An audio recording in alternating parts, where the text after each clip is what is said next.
I'm Nancy Zieman, and I'm here to show you the latest and greatest from Clover. It's the Stack and Stitch Thread Tower, ideal for sewing, quilting, and embroidery. Organize up to 30 spools of thread in a very compact space. Plus, use it as a thread delivery system. Here's how it works. First, I'd like to show you how to assemble it. Stack the tower's core pieces on top of the base. Insert the spool pegs. They lock right in place. Place the thread guide in the middle of the tower. Depress the button on the stopper to adjust the height of the thread guide. Raise the thread guide to above the height of your sewing machine.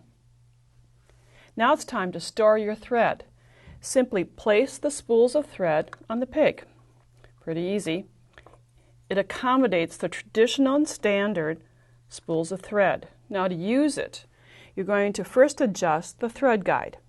Move the thread guide toward your machine, and whatever spool you're working with, also have that facing your machine. Place the thread through the guide, and then rather than placing it on your sewing machine, just thread your machine from that position. So not only can you store your thread on the tower, you can simply use it from that position as well. And as I stitch, the thread just unwinds very easily and quickly, just the way it normally would. It's fast and easy to work with.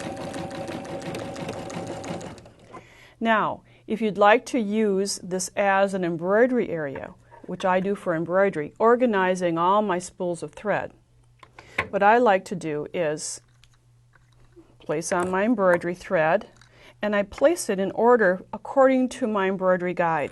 For example, so I know which is the first thread I'm going to use, I place a bobbin on the spool pin first. That's peg number 1. Then I work in a clockwise manner. Spool number 2, 3, and I'll put on all embroidery thread according to my guide. For the second tier, if you had more than 6 spools of thread, you do the same thing. The 7th peg would get the bobbin, and you place the spool and then work all the way around. Now if you're working with a spool of thread that's on a lower cone, simply adjust so that the top rows give you a clear path, so that as I'm threading through the thread tower, then I have a clear path of thread, and then I just simply thread the machine as before. And here you can see as I'm stitching, the thread has a clear path, so I can store it and stitch at the same time. Whether you are sewing, quilting, or embroidering, Clover's Stack and Stitch Thread Tower is compact for thread storage, convenient for stitching, and ideal for organizing. I designed it with you in mind. Clover's Stack and Stitch Thread Tower is available through your favorite sewing, quilting, and craft stores nationwide. Order today.